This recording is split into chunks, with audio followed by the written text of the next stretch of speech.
Antes de mais nada, eu quero agradecer profundamente pelo convite que a casa me fez e deixando muito claro, como eu sempre faço muita questão de dizer.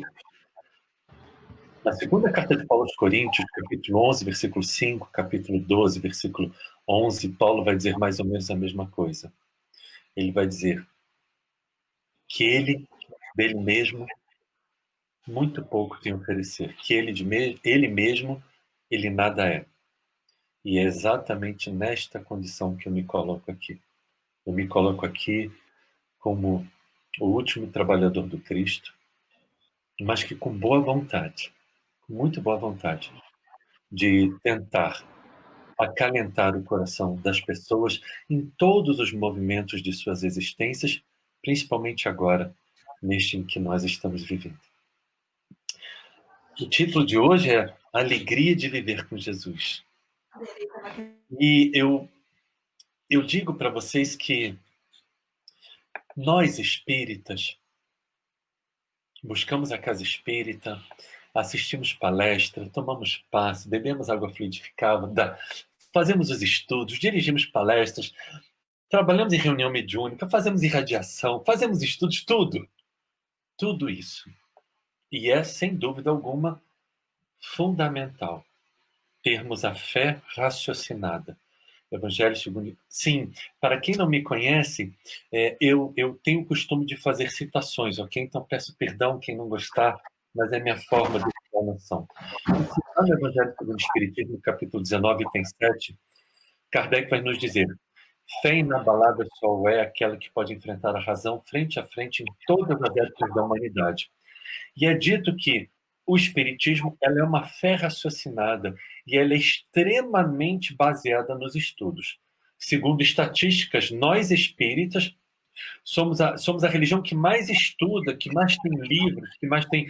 Porque algumas outras religiões, a despeito de estudarem muito, se baseiam muito mais no estudo da Bíblia, principalmente no Antigo Testamento. E nós espíritas temos uma gama de leitura impressionante, impressionante. Não tem como, você pode passar o resto da vida lendo livros espíritas que você não vai terminar de ler, porque hoje em dia, somente de Chico temos quase 500, somente de Edivaldo temos mais de 150. Então, fica difícil a gente conseguir colocar tudo isso em dia. Mas a maior questão não é só essa. Porque não basta ler, não basta ler, não basta conhecer. Nós precisamos vivenciar.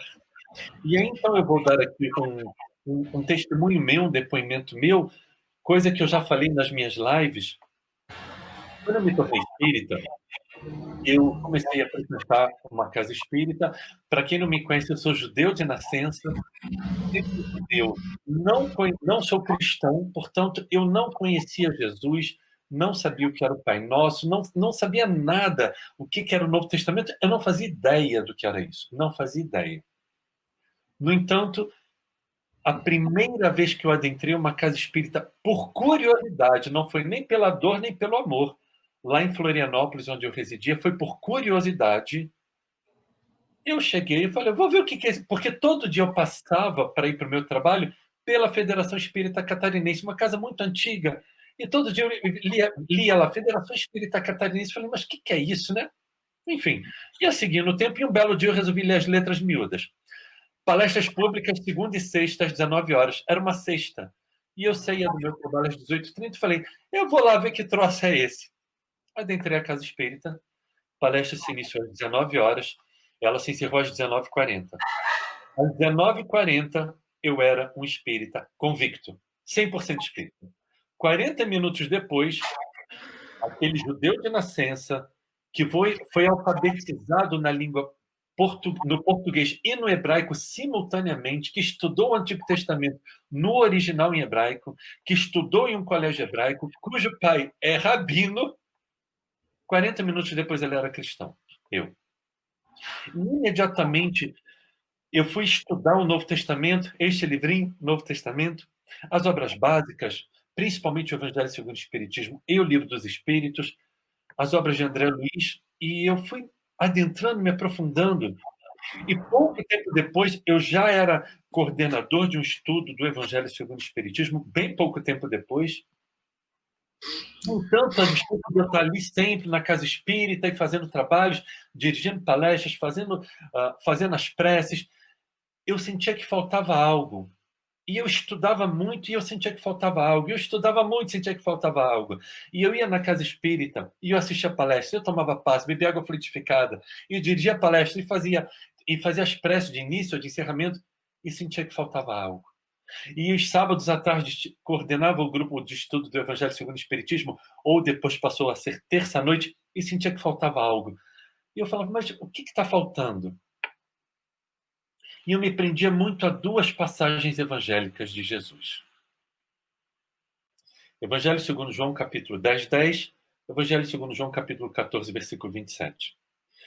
Em João, capítulo 10, versículo 10, Jesus diz, Jesus dizendo, eu vim para que vocês tenham vida, e vida em abundância. E eu me prendia muito a essa passagem. E uma outra, principalmente. Evangelho segundo João, capítulo 14, versículo 27. Jesus vai dizer, no que em teologia é conhecido como o discurso do adeus de Jesus, é a última noite de vida do Cristo, e ele está se despedindo dos seus apóstolos no que os cristãos conhecem como a Quinta-feira Santa, ou a Última Ceia. E ele vai dizer, isto vos tenho dito para que em mim tenhais paz. A minha paz vos deixo, a minha paz vos dou, não a paz do mundo. Na verdade, essa é a passagem. No início, eu citei João 16, 33. Isto vos tenho dito para que... Não, o 14, 27 a minha paz vos deixo, a minha paz vos dou, não como o mundo vou lá dar. E eu me prendia muito nessas duas passagens. Eu vim para que vocês tenham vida em abundância, e minha paz vos deixo, minha paz vos dou.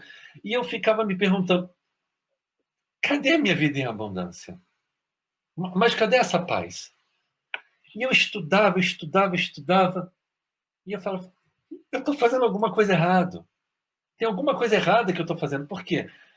Eu estou estudando, eu me tornei cristão, eu me tornei espírita, reneguei a minha fé judaica, eu reneguei uma família de centenas de anos, pois a história da minha família remonta a centenas de anos atrás. Eu reneguei, me tornei cristão, e eu falava assim, qual a parte que eu não estou entendendo desses ensinos? A reencarnação eu já conhecia, porque, para quem não sabe, o judaísmo, a religião de Jesus, pois Jesus era um judeu, seguido por dois apóstolos judeus pregando aos judeus da Palestina do século I, sim, o judaísmo é uma religião reencarnacionista. A reencarnação não era novidade para mim. Eu falava assim, qual é a parte dos ensinos do Cristo que eu não estou entendendo? E, rapidamente, eu adentrei não somente o estudo do Evangelho segundo o Espiritismo, os 28 capítulos do Evangelho segundo o Espiritismo, mas rapidamente eu adentrei exatamente neste livro.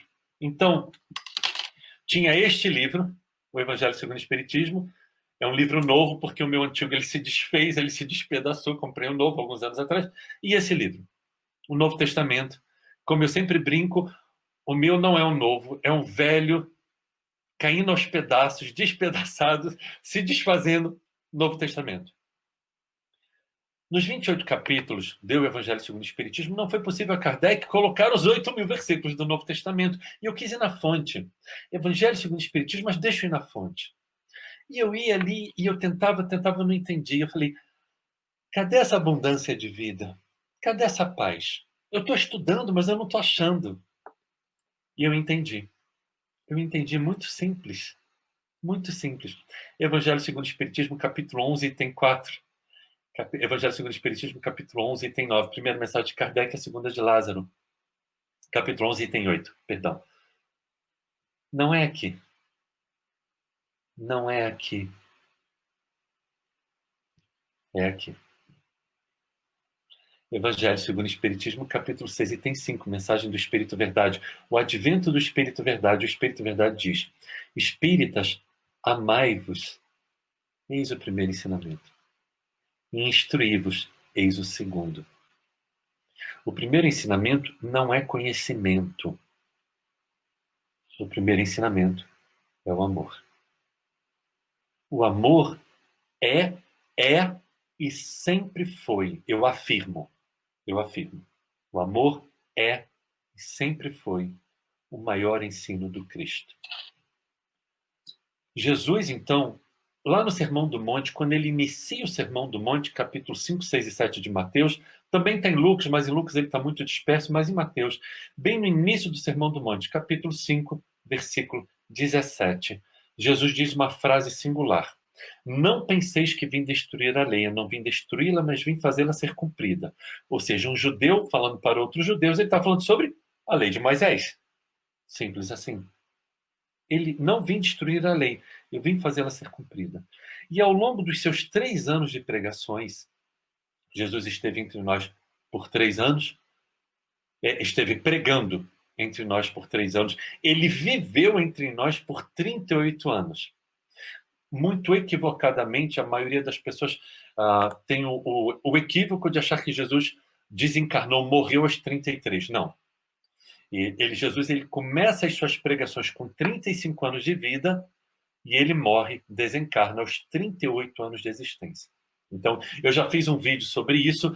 Tem um projeto chamado Caminhando com Jesus lá no meu canal do YouTube. Se você for no meu canal do YouTube, Jack Darsa, ou se você botar direto no YouTube, Jack Darsa, Jesus desencarnou aos 38 anos, eu explico teologicamente e através das fontes espíritas, porque precisa ter um fundamento.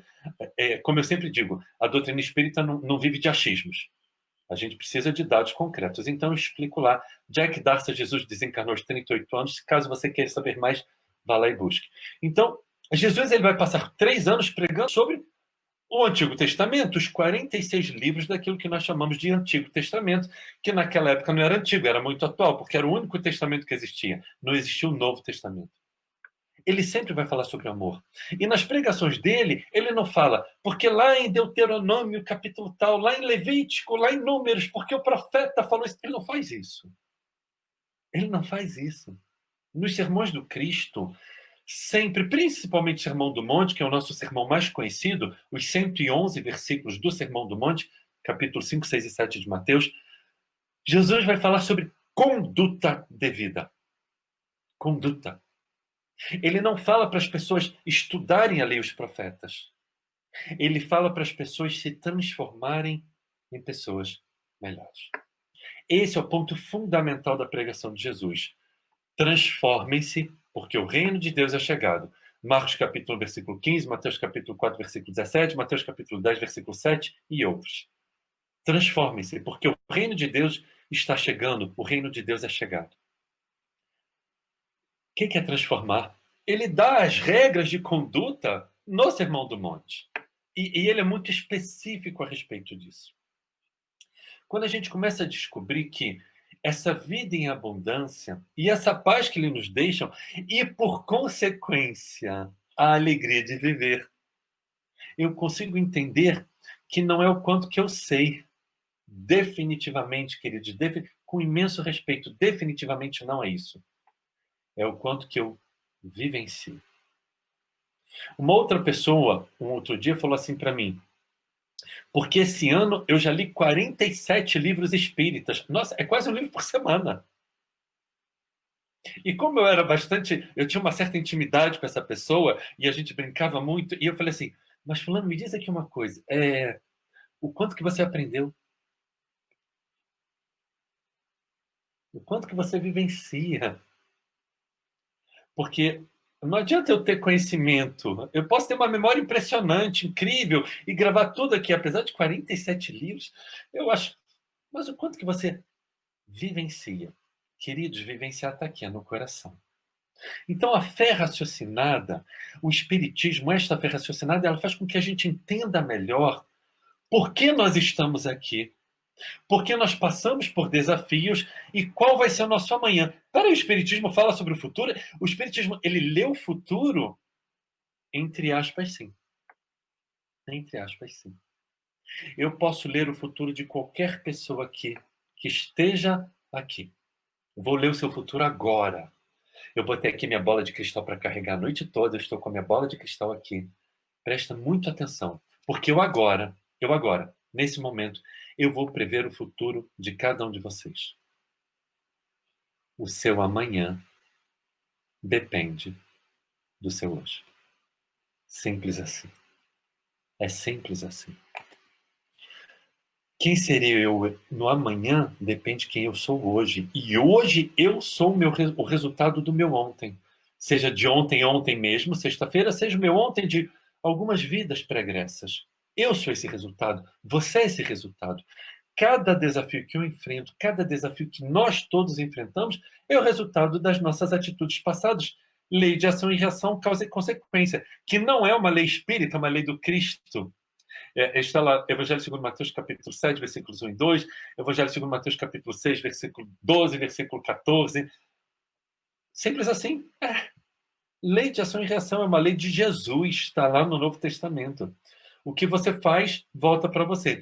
Evangelho segundo Mateus, capítulo 16, versículo 27, Carta de Paulo aos Gálatas, capítulo 6, versículo 7. Anote aí, vão anotando, depois assistam de novo com calma e anotem. Está tudo lá, lei de ação e reação. Não é um novo ensino espírita. Não, esse ensino está presente nas nossas vidas há 2000 anos. Hoje, eu sou o resultado do meu ontem. Hoje, tem as consequências na minha existência do meu ontem. Sejam consequências boas ou não tão boas. A alegria, queridos, de nós vivermos com Cristo, que é exatamente eu vim para que vocês tenham vida e vida em abundância. E é interessante, com todo respeito, com imenso respeito, outras denominações cristãs pegam esse versículo para dizer que a prosperidade material e financeira.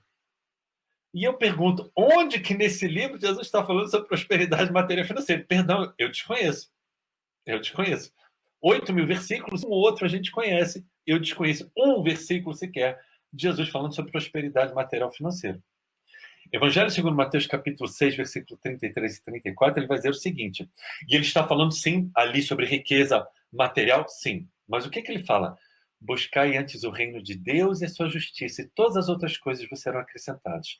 Não vos inquieteis, pois, pelo dia de amanhã, porque o dia de amanhã cuidará de si mesmo. A cada dia basta a sua preocupação. Esse é o ponto. Então, ele não fala que a gente tem que amelhar recursos, muito pelo contrário. O que ele vai dizer em Mateus capítulo 6, versículo 28 e 29? Olhai os lírios do campo. Em verdade vos digo que nem mesmo Salomão, em toda a sua glória, se vestiu com qualquer um deles. Mateus capítulo 6, versículo 25. Por que andais solícitos, preocupados com o que haveis de comer ou com o que haveis de vestir? E aí ele vai desenvolver essa temática. É isso. A alegria de viver com Cristo é exatamente nós entendermos que nós temos um guia e um modelo. E que se hoje eu enfrento desafios, são necessários para eu me tornar, para nós nos tornarmos pessoas melhores, para que o meu amanhã seja melhor do que ele é hoje. Estamos vivendo esse movimento sui generis no planeta. Nenhum de nós jamais passou por esse movimento. Qual é o movimento? Pandemia. Pandemia. A questão é que muitas pessoas elas estão sendo colocadas em xeque agora. O que é isso, Jack? A fé está sendo colocada à prova. Nós estamos sendo chamados para demonstrar o tamanho da nossa fé. Mas, curiosamente, nós espíritas, isso é muito curioso, isso chega a ser paradoxal e, de certa forma, incoerente, porque nós espíritas, em muitos aspectos, nos comportamos exatamente igual a todas as outras pessoas. Às vezes, nós nos comportamos com pessoas que são ateus ou pessoas que têm religião, mas não estão nem aí para nada, não vivenciam, ou pessoas que são muito religiosas em outras denominações cristãs ou não cristãs. Nós nos comportamos iguais a essas pessoas. E isso é um pouco incoerente. Ué, por quê, Jack? Acabei de falar pouco, fé raciocinada. Aqui, qual a parte que eu não estou raciocinando que tudo isso que a gente está vivenciando é para o nosso bem? E talvez alguém chegue e fale, se for um bem é só para a tua vida, porque para mim não está fazendo bem. Calma, vamos chegar lá. Queridos, uma coisa é a gente acreditar em Deus, isso é fácil, isso qualquer um faz. Outra coisa é confiar. Confiar em Deus exige de nós um passo à frente, um passo além. Então, pense assim, está todo mundo enfileirado, perfilado, como um exército. Quem acredita em Deus, levanta a mão, todo mundo. Quem confia, dê um passo à frente. Pensa antes de dar esse passo à frente. Porque se você confia, tudo isso que nós estamos vivenciando, nós estamos serenos e tranquilos. Como assim, Jack? Tem gente morrendo. Eu sei. Pessoas estão desencarnando. Eu sei. Apesar que quem me conhece sabe que eu não vivo nesse planeta, eu nunca vejo nenhum noticiário, absolutamente nada, mas eu sei o que ocorre. A despeito disso, quem está no comando do planeta, queridos? Quem está no comando do planeta? Nós espíritos, para nós espíritos aqui, eu e vocês, assim, quem é mesmo o governador do planeta? Alguém lembra? Alguém sabe a resposta? Bom, espero que a resposta seja uníssona. Quem governa o planeta é o Cristo, é Jesus. Acima dele, Deus. Simples assim? É. Mas está tudo um caos. Aos olhos de quem? Queridos, não existe caos. Não existe caos. Em setembro, eu vou até aqui pegar, peço licença, porque eu anotei na época. Em setembro de...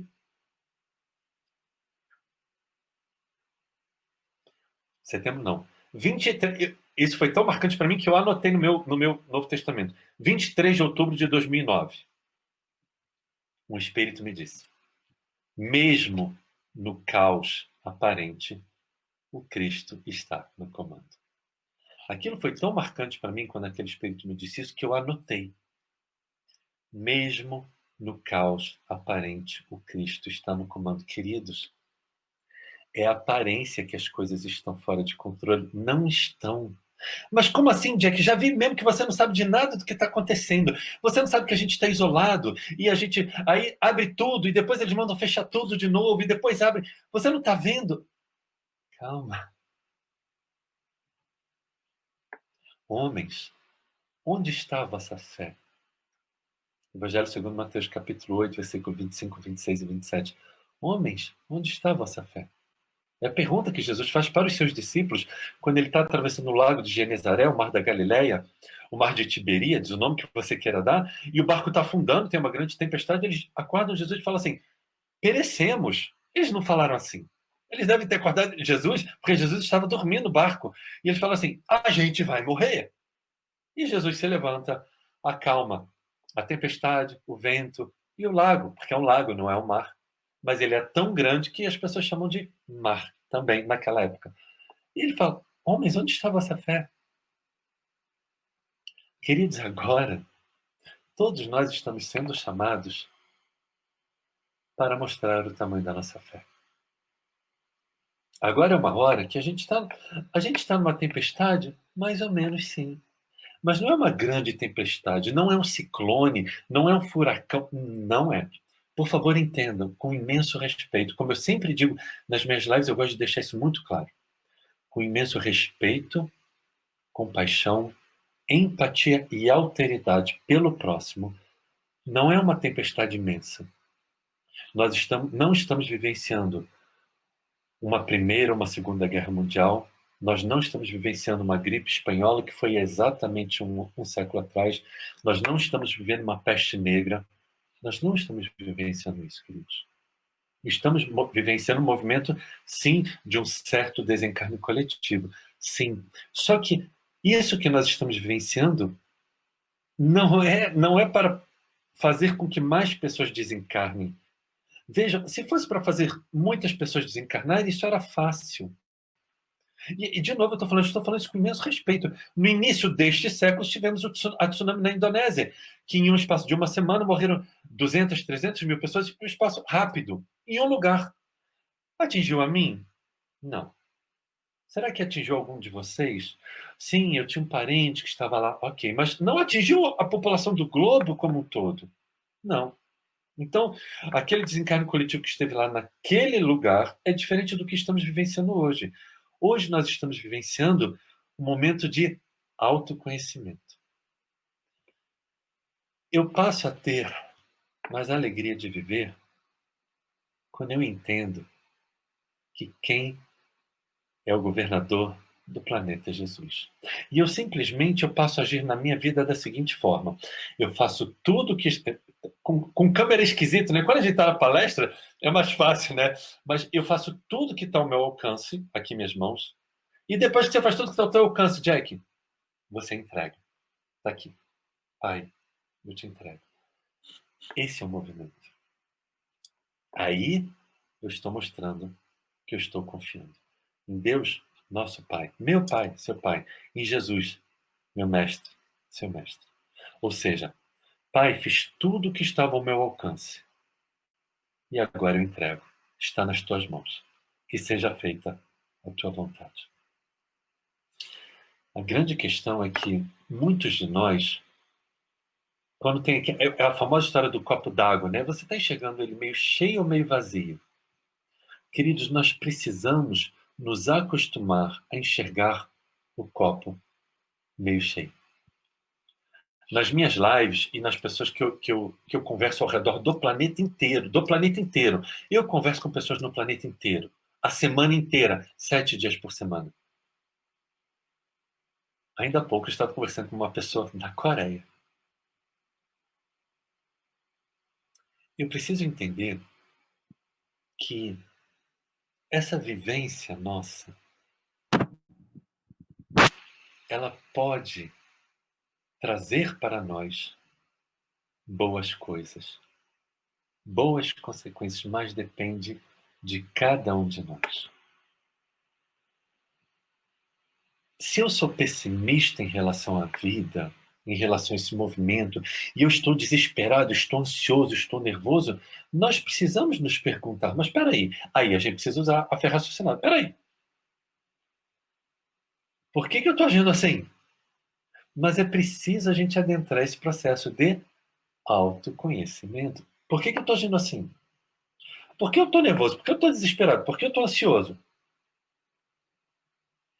Não vos inquieteis, pois, pelo dia de amanhã, porque o dia de amanhã cuidará de si mesmo. Por que eu não consigo ver que, quando as pessoas me falam comigo, e eu falo assim, as pessoas mais nervosas, ansiosas, angustiadas, eu falo assim, calma, já já isso vai passar. Vai passar. Ainda não passou. O que é importante a gente entender? Que esse movimento pandêmico não é para o resto das nossas vidas.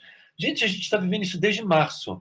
Abril, maio, junho. Adentramos julho agora. Mas 3 meses. 3 meses e meio. Será que a gente está tão desesperado assim? Então vamos supor, ok? Vamos supor que agora, nessa live, tem alguém aqui me assistindo que tem 18 anos. Ok? Está saindo da adolescência, ou segundo alguns estudos psicológicos mais recentes, para muitos estudiosos, a adolescência ela está indo até, quem sabe, até os 24 anos de idade. As pessoas estão demorando um pouco mais para amadurecer. Ok, não é o nosso foco aqui do nosso estudo. É a geração que às vezes está um pouco perdida, né? Não sabe direito e demora para amadurecer, mas não é o foco do nosso estudo. Mas vamos supor que tem alguém aqui de 18 anos me assistindo. Então, olha só, presta atenção. Você tem 18 anos de vida, certo? Esse movimento é só 3 meses. Espera aí, a gente não está vivenciando isso há 1 ano, há 2 anos, há 3 anos. O índice de mortalidade dessa doença não é de 90%, gente. Não chega a 10%. Qual a parte que a gente não está entendendo? Qual a parte que a gente não está entendendo que o propósito do Cristo com essa pandemia, eu espero, por favor, que não tenha ninguém aqui pensando que foi o acaso que lançou a pandemia no planeta Terra. Por favor, eu espero, realmente espero. Porque o acaso não existe. E é simples assim. Quem governa, quem está no comando do planeta é Deus, é Jesus e Deus. Então, peraí. Então, existe um planejamento. Isso veio por quê? Porque estamos num movimento de transição planetária. Mundo de provas e expiações para mundo de regeneração. Ou seja, agora a espiritualidade chegou e falou assim, pessoal, a gente está com um pouquinho mais de pressa. Dá para vocês despertarem? Dá para a gente acordar? Então, o Cristo está no comando. Mais um pouquinho de tempo e esse movimento vai passar e todos nós vamos, com uma certa normalidade e tranquilidade, mas também com uma certa lentidão, voltarmos à nossa vida que tínhamos há 4 meses atrás. A gente vai voltar. Mas eu entender isso, eu tenho que ver o copo meio cheio e não meio vazio. A pessoa que vê meio cheio está pensando que é o apocalipse que chegou. As bestas do apocalipse foram soltas, os 4 cavaleiros estão aí e o mundo vai acabar. Gente, menos, dá para ser menos? De que menos? De que menos? Não vai acabar nada. Por favor. Somos espíritas, fé raciocinado. Qual a parte que a gente está em transição planetária que a gente não está vendo? Quando eu entrego para Deus, quando eu entrego para o Cristo, eu falo, fiz tudo que estava ao meu alcance, em todos os aspectos da minha vida. Pai, agora está nas tuas mãos. Que seja feita a tua vontade. É isso? É. É o voto de confiança que eu dou para Deus, meu Pai, seu Pai. Para Jesus, meu mestre, seu mestre, governador do planeta Terra. Então, quando eu entendo isso, eu passo a olhar a vida de uma forma diferente, mas nós precisamos ter olhos de ver. Evangelho segundo Mateus, capítulo 3, versículos 12 a 15. Precisamos ter olhos de ver, ouvidos de ouvir. Esse é o ponto. Nós precisamos olhar e entender. Tudo que ocorre está sob o controle, está sob... Quem está na direção do planeta é Jesus. Quando eu não entendo isso, a minha fé vai faltar. Sem dúvida. Aí a minha fé, ela se torna uma fé enfraquecida, por quê? Não, porque eu acho que quem está no comando do planeta é a besta do Apocalipse. Como muitos cristãos de outras denominações, e com imenso respeito, eu digo, acreditam que o Apocalipse chegou. É um discurso apocalíptico. E qual é o nosso discurso? Lembrando que Apocalipse quer dizer revelação, não quer dizer destruição. É muito interessante que as pessoas pensam que a palavra Apocalipse quer dizer destruição, o mundo vai acabar. Não, é transformação, é revelação. Então, o que eu preciso entender é que o que eu estou vendo hoje é o alvorecer de uma nova era. Alguns dias atrás, inclusive, nosso irmão Ricardo falou, todos os dias, 7 dias por semana, eu acordo bem cedo para postar um vídeo de 1 minutinho no Instagram, no Facebook. Não me sigam mais no Face, porque no Face eu não consigo mais adicionar ninguém, então me sigam, por favor, quem quiser lá no Instagram. Todo dia eu posto um vídeo de 1 minuto e um bannerzinho digital falando sobre aquela postagem. E alguns dias atrás eu fiz essa postagem. Nós estamos vivenciando o alvorecer de uma nova era. Nossa, Jack, já vi que você não está entendendo nada mesmo. Você não está vendo que tanto de gente que está desencarnando? Calma, eu sei. A questão é que nós somos espíritas. Espero. Somos todos espíritas? Qual é uma das questões basilares da doutrina espírita? Pessoal, qual é? Reencarnação. Somos imortais. Quando Jack morreu, o que morre é este corpo, porque a alma Jack, ela se tornou espírito Jack, resposta da questão 134 de Livro dos Espíritos. Então, eu permaneço vivo. Hashtag, pronto, falei, desculpa. Eu vou permanecer vivo. E adivinha só, todos vocês também. O que morre, o que é a carne que se desfaz, não morre. A carne se desfaz.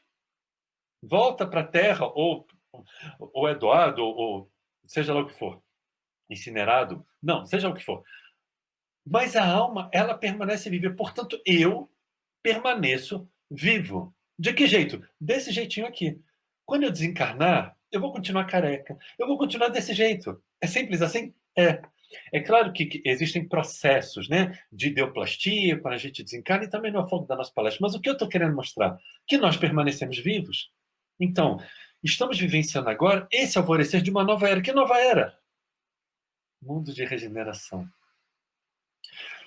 Quando eu entendo isso, queridos, eu tranquilizo a minha alma. Eu tranquilizo meu coração e me torno sereno. Por quê? E aí eu entendo o que ele quis dizer. A minha paz vos deixo, a minha paz vos dou. Não vou lá dou como o mundo a dá. Eu entendo que eu posso ter dentro de mim essa paz. O que é essa paz, Jack? É confiança.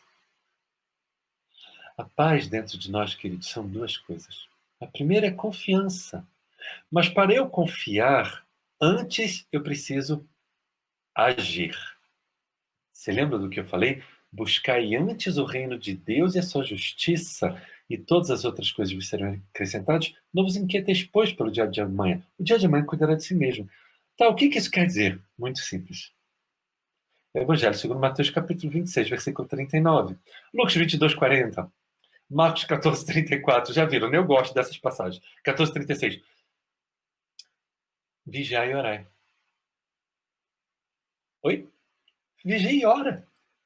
Vigilância e oração. Ah, eu tenho que estar vigilante com o quê? Ah, você vigia a vida do outro, a vida do teu chefe, a vida do teu parente, da tua sogra, do teu vizinho. Não, não, não. Esse é um problema. Nós vivemos muito para fora. E a gente fica tomando muito conta da vida dos outros. A gente vive julgando muito, criticando muito, ou falando, você não devia fazer desse jeito, se eu fosse fulano, eu faria daquele. A gente sempre sabe exatamente o que é para fazer. Quando é a Copa do Mundo, por exemplo, e eu não sei porque eu não gosto de futebol, não vejo futebol nunca, a gente sempre é o técnico do Brasil e sabe o que é o melhor para o time. Quando é na área da política, porque se eu fosse ele, eu faria desse jeito, a gente sempre tem a solução para o problema do planeta inteiro, menos para a nossa própria vida. Não é curioso isso? Por que será que isso ocorre? É porque a gente está muito voltado para fora. E a pandemia está nos chamando para nos voltarmos para dentro. Como eu falei na minha live de quinta, que como o Ricardo falou, toda quinta-feira às 20 horas, o estudo do Renovando Atitude, e sexta das obras de Joana de Ângeles. Então, acho que foi na live de quinta que eu falei, Jesus chegou para a gente e falou assim, Jack, acorda, querido, está na hora de despertar. Eles só estão fazendo bem de leve, gente. Eles não estão fazendo isso no assombro, não. É de leve. Acorda. Desperta. É desse jeito que está sendo. Mas nós precisamos estar atentos. Tá, Jack, então eu tenho que estar vigilante com o quê? Excelente pergunta. Eu costumo dizer isso para as pessoas. Cuidado com o que você vai me perguntar, porque provavelmente eu vou te responder. E muito provavelmente eu não vou responder o que você quer ouvir. Eu posso até responder o que você quer ouvir, mas eu vou responder a verdade. Nem sempre é o que você quer ouvir.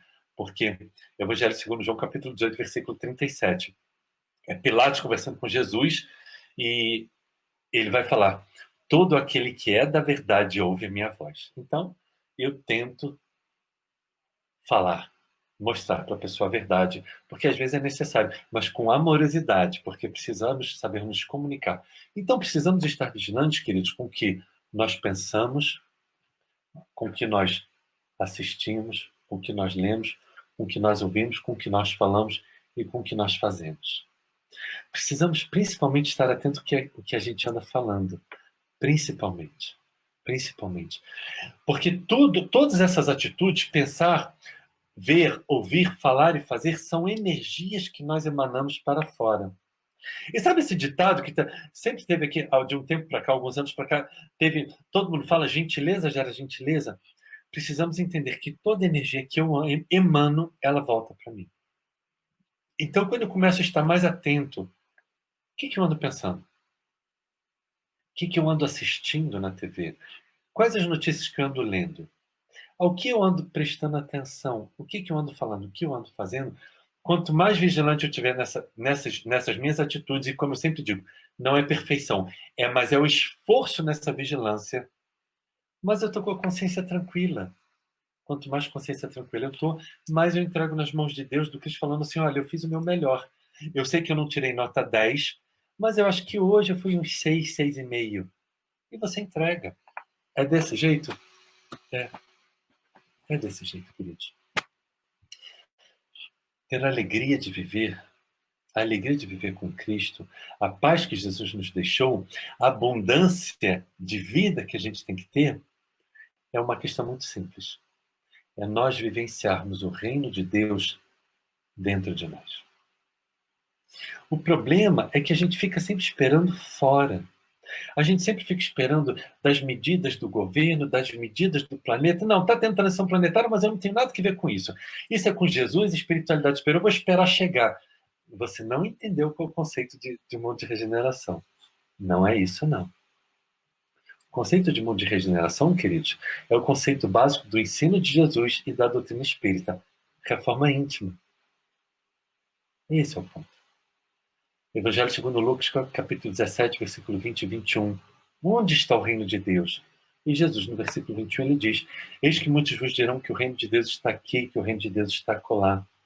Em verdade vos digo que o reino de Deus não vem com aparências exteriores, porque o reino de Deus está dentro de vós.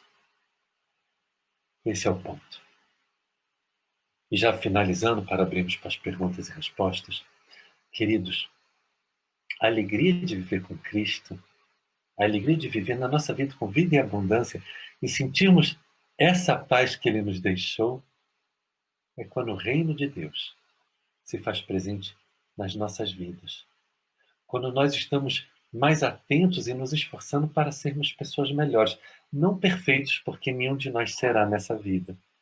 Espírito perfeito, só Jesus. Mas e Maria de Nazaré, e Francisco de Assis, e Bezerra, espíritos superiores, mas não espíritos puros. Precisamos entender, espírito puro, ele tem a condição de co-criar um planeta, que é o que Jesus fez, está no livro A Caminho da Luz. Essa é a potencialidade de um espírito puro.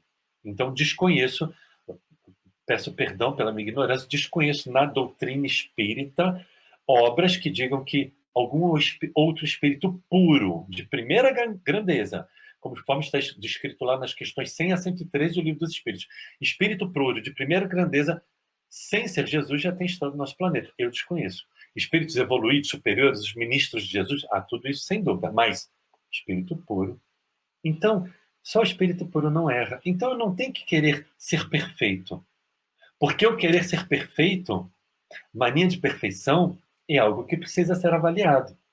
Porque eu estou querendo ser como Jesus, como Deus, onipotente, onisciente e onipresente. Não posso, mas sim eu posso me esforçar. E aí, fica 2 minutinhos para terminar. Peço mais 2 minutinhos. Fica, então, provavelmente a pergunta mais famosa de todo o Livro dos Espíritos, a pergunta 1019, item A. Né? Qual a maneira mais prática e eficaz do homem melhorar-se a si mesmo e vencer as questões do mal, as atrações do mal, as tentações do mal, as fragilidades que nos são impostas? Um sábio da antiguidade Evoluo disse: conhece-te a ti mesmo. E Kardec vai dizer: conhecemos essa afirmativa, mas como fazer? Como me conhecer? Santo Agostinho nos responde: fazei como eu fazia enquanto estava vivo entre vós. Todos os dias ao me deitar, repassava todo o meu dia e vi as coisas. E aí eu vou parafrasear Santo Agostinho. E então eu repassava todo o meu dia e vi as coisas boas que havia feito e procuraria repeti-las no dia seguinte. Vi as coisas que eu não deveria ter feito e ficaria atento para no dia seguinte não repetir. E viria as coisas boas que eu deixei de fazer para fazê-las no dia seguinte. E então, com essa proposta, que é exatamente a proposta da doutrina espírita do autoconhecimento, terminamos a nossa fala com Paulo de Tarso. Um grande companheiro, um grande amigo. Paulo ele está sentindo que são os últimos momentos da vida dele, e ele escreve uma última carta para Timóteo. É a sua segunda epístola para esse que ele considerava como filho. E Paulo, então, faz um balanço da vida dele, um balanço de toda a sua existência. Ele entendia, ele sentia que, como efetivamente, pouco tempo depois ocorre, conforme está escrito no livro de Estevão, no capítulo 4 da sua segunda epístola de Timóteo, no versículo 7, Paulo diz: para Timóteo, eu terminei minha tarefa, eu combati o bom combate, eu guardei a fé. Então, queridos, que cada dia da nossa existência, ao nos deitarmos, possamos fazer como Santo Agostinho, passar todo o nosso dia, e a partir desse pensamento, dessa reflexão sobre todo o dia que nós vivemos, que possamos nas nossas preces, ao nos deitar, falar para nós mesmos e para o Cristo: Senhor Jesus, hoje, ao menos hoje, quem sabe hoje, dia 4 de julho de 2020, sábado, hoje, ao menos hoje, eu terminei minha tarefa, eu combati o bom combate, eu guardei a fé. Queridos, gratidão imensa. E nos colocamos aqui para, quem sabe, se pudermos responder, se soubermos responder uma outra questão, aqui nos colocamos. Gratidão imensa. Gratidão imensa.